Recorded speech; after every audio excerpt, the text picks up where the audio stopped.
نماز ایک ایسی چیز ہے کہ جو ہمیں مضبوط بناتی ہے، جو ہمیں اپنے خالق سے جوڑتی ہے۔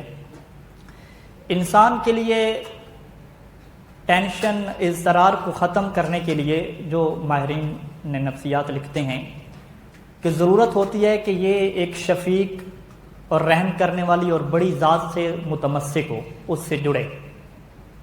جیسے ایک انسان اگر پریشان ہے اور ماں کی گود میں سر رکھ دے تو وہ کہتا ہے کہ میری ساری ٹینشن ختم ہو گئی۔ کیوں؟ کیونکہ وہ ماں کو ایک شفیق سمجھتا ہے، دعا کرنے والی سمجھتا ہے۔ ایک انسان پریشان ہے تو اس کے اگر کسی وزیر اعظم سے رابطے وغیرہ ہو جائیں، واسطے ہو جائیں تو ٹینشن ختم۔ یہ کوئی ٹینشن نہیں ہے، کربلا میں جگہ بن جائے گی، کیوں جی ہمارے تعلقات ہیں، ٹھیک ہے، باقی مومنٹ ٹینشن میں ہوں گی۔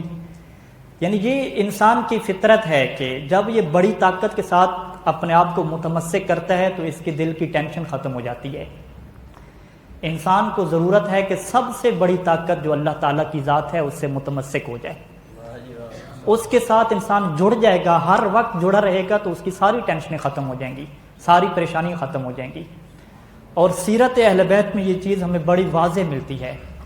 ابو بصیر کی یہ روایت ہے امام صادق علیہ السلام سے کہ امام صادق فرماتے ہیں کہ کان علی اذا حالہ شیء، کہ امیر المؤمنین علیہ السلام کو جب کسی بات سے ٹینشن ہوتی تھی، کوئی پریشانی اور خوف لاحق ہوتا تھا، دیکھیں مشکل کشا علی کے بارے میں بیان کر رہے ہیں، مشکل کشا علی کو جب مشکل آتی تھی، یوں آپ ترجمہ کر لیں، فزع الی الصلاۃ، فوراً نماز کی طرف واپس آتے تھے اور نماز پڑھتے تھے اور فرماتے تھے ثم تلا هذه الآیہ، پھر قرآن کی یہ آیت تلاوت کرتے تھے واستعینوا بالصبر والصلاۃ، کہ صبر اور نماز سے مدد حاصل کرو۔ تو یہ اہل بیت علیہ السلام کی سیرت رہی ہے۔ وسائل الشیعہ میں مرحوم حر عاملی نے پورا باب لکھا ہے کہ خوف کے وقت کیسے نماز، پریشانی کے وقت کیسے۔